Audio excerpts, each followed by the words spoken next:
Tous les matins, c'est la même chose. Ça se passait hyper bien et puis tout à coup, tout bascule.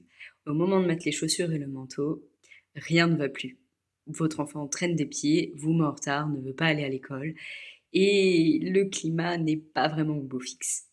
Alors, vous avez demandé conseil, vous avez lu des choses, vous vous êtes inspiré, vous avez été créatif pour faire de ce temps, pour améliorer ce temps, mais rien ne fonctionne. Vous avez même essayé de vous mettre en colère, d'apporter un peu de cadre. Le résultat est toujours le même. Vous déposez votre enfant à l'école, le cœur lourd et l'esprit culpabilisé.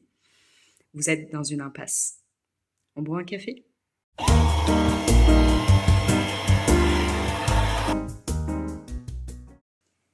Donc, pourquoi votre enfant ne veut plus aller à l'école?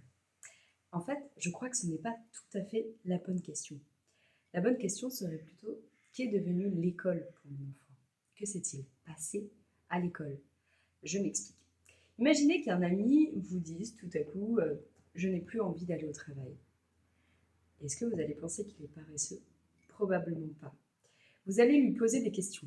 Vous allez lui demander si quelque chose s'est passé avec un ami, s'il a une surcharge de travail, voir s'il est en burn-out, s'il a le sentiment que son travail est une perte de sens dans sa vie.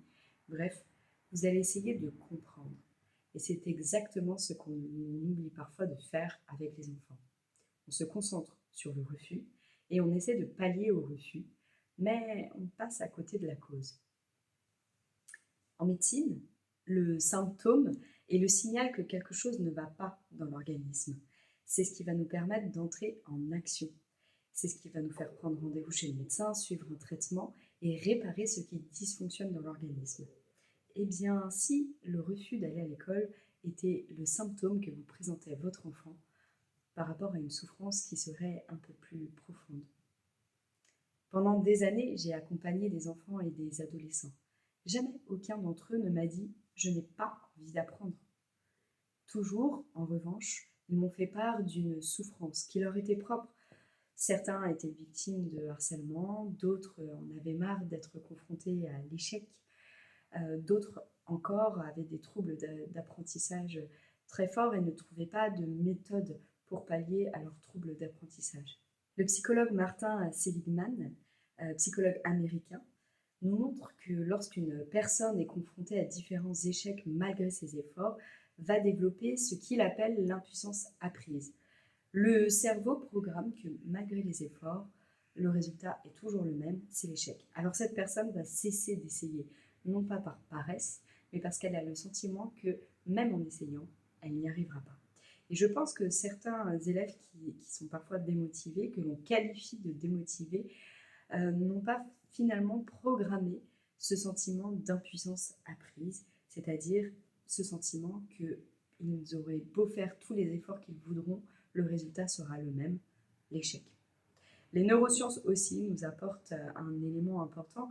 Elles nous montrent que le cerveau, lorsqu'il est confronté à un état de stress sur une longue durée, va diminuer en capacité d'apprentissage.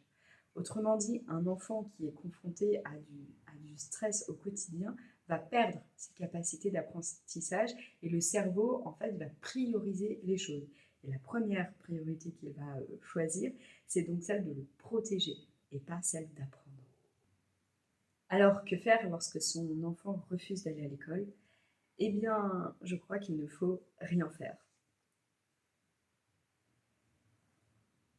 Rien faire, juste se mettre à sa hauteur et le questionner. Que s'est-il passé à l'école? Depuis quand cela a commencé? Qu'est-ce qui est devenu si difficile pour toi? Ne cherchez pas à répondre, juste écoutez. Écoutez et vous entendrez la cause de ce refus. Si vous ne retenez qu'une seule chose aujourd'hui, retenez celle-ci. Le refus scolaire n'est pas forcément le problème.